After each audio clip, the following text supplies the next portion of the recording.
Science എന്ന് പറയുന്നത് പരമമായ വിനയമാണ്, അൾട്ടിമേറ്റ് ഹ്യൂമിലിറ്റിയാണ്.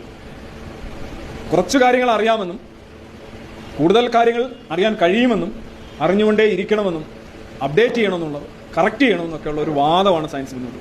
സയൻസിന്റെ മെത്തഡോളജി നോക്കുക, പരമാവധി സൂക്ഷ്മതയോടെ പരമാവധി അന്വേഷണം, അതിലൂടെ മെച്ചപ്പെട്ട സത്യങ്ങളും മെച്ചപ്പെട്ട അവസരങ്ങളും അവസ്ഥകളും ഉണ്ടാക്കാനായിട്ടുള്ള ഒരു ശ്രമം.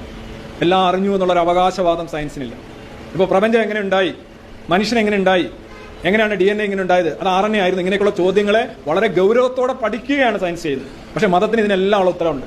മനുഷ്യൻ എങ്ങനെ ഉണ്ടായി? ഉണ്ടായി, മനുഷ്യനുണ്ടായത് കളിമണ്ണ് കുഴച്ചുണ്ടാക്കി ഊരി ഊരി ഊതി ഊരി അടുത്തുണ്ടാക്കി, പിന്നെ അവർ ലൈക്ക് എങ്ങനെ പ്രപഞ്ചം എങ്ങനെ ഉണ്ടായി, അത് പ്രപഞ്ചം കണക്കന്നെ ഇങ്ങനെ ഇരുന്നു, അദ്ദേഹം മാത്രമേ ഉണ്ടായിരുന്നുള്ളൂ, അദ്ദേഹം ഇതുണ്ടാക്കി. എല്ലാ ചോദ്യങ്ങൾക്കും ഉത്തരവാണെന്നേ. സയൻസ് യഥാർത്ഥത്തിൽ ഒരു മതമനുഷ്യന് ആവശ്യമില്ല. കാര്യം സയൻസ് എന്തിനാണ്? കാര്യങ്ങൾ കണ്ടെത്താനും അന്വേഷിക്കാനും അറിയാനുമാണ്. ഒരു മതമനുഷ്യനെ സംബന്ധിച്ച് ഇതെല്ലാം അവൻ അറിഞ്ഞു കഴിഞ്ഞു, അവന്റെ എല്ലാ ഉത്തരവുണ്ട്.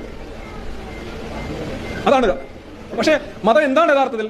അതൊരു മോൺസ്ട്രസ് ക്ലെയിമാണ്, വളരെ രാക്ഷസീയമായ ഒരു അവകാശവാദമാണ്. ഒന്നും അറിയാതിരിക്കുമ്പോഴും എല്ലാം അറിയാമെന്ന് ഭാവിക്കുന്നവനാണ്.